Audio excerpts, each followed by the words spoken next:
Evening, everybody. Welcome back. Another 5 minutes of fame. Here we're hanging out. Waterloo's Gavin Lindberg. Gavin, your team hasn't played yet. You're coming out of the preseason. How jacked are you and the Blackhawks to finally make it count? Yeah, we're excited. Obviously, it's been a long training camp, and it's a tough 2 weeks, but making that trip up to Pittsburgh, you're really looking forward to it. Okay, let's go back to your high school days.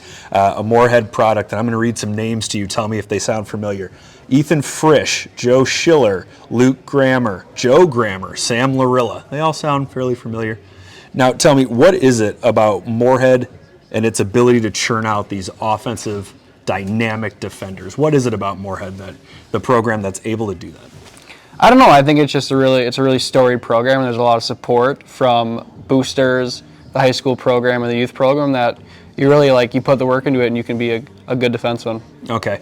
Who were the defensive coaches when you were in high school? Was there a specific defensive coach? I know John's the head coach. John, he was a defenseman at St. Cloud, so he has a lot of experience on the defensive side. Okay. What did he teach you, like tips and tricks on how to maintain your gaps and still play like an offensive defenseman? What did he teach you? What were some specifics that he taught you? He was really big with the stick, and so is maybe here. It's really your stick's got to be out and early. That's the first thing, and just shoulder or chest on chest. That's another big thing. Okay, you go from a big senior season at Moorhead, 70 points. You play 13 games with Waterloo to end the regular season. Do you remember your stat line? I think it was just a few points. I don't know. It was definitely tough.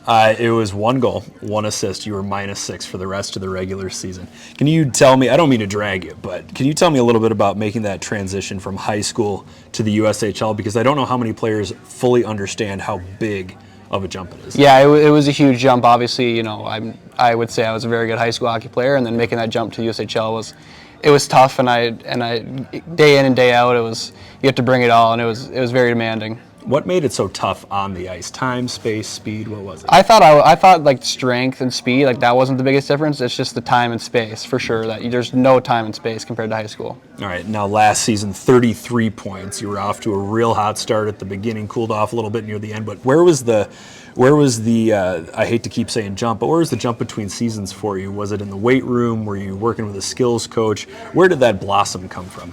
I think I definitely just grew a bit, and I was confident going into the year, which definitely helped. And we definitely had a better team, so I kind of had better guys surrounding me, which definitely helped. Yeah, for sure.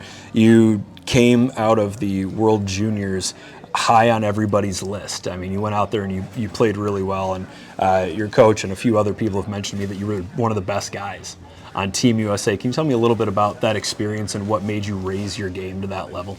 That was a really fun experience. It was obviously really fun to be able to represent the country, and to go out there and win a gold medal was awesome. And it was cool playing international for the first time too. Okay, what were some of the differences between international play and North American play? I have my own suspicions, but I want you to confirm them. It was a little more faster, more time and space compared to like the USHL, where it's a little tighter and more contact. So right.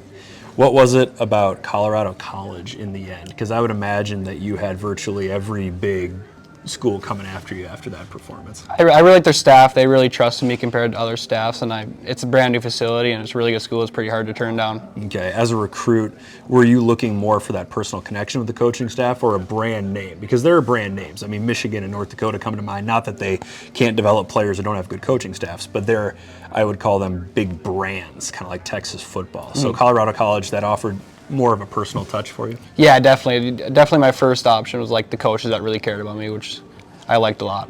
Okay, 2 questions now about the upcoming USHL season. What can we expect from the Waterloo Blackhawks? We're a new team, but I still think we have a lot of experience. So we're gonna be coming out flying. We're gonna be coming out hot, and we should have a pretty good team here. All right, and Waterloo is a Clark Cup contender if? That's a tough question. I know. I don't know. If we are, I don't know. That's a. If we're good teammates and we keep our heads down. We'll say that. That's a tough question. That's okay. I appreciate you playing along. I'm gonna let you get on with the rest of your night. That's Gavin Lindberg, defender, Waterloo Blackhawks, the pride of Moorhead, Minnesota. Gavin, thanks for being here. Thank you.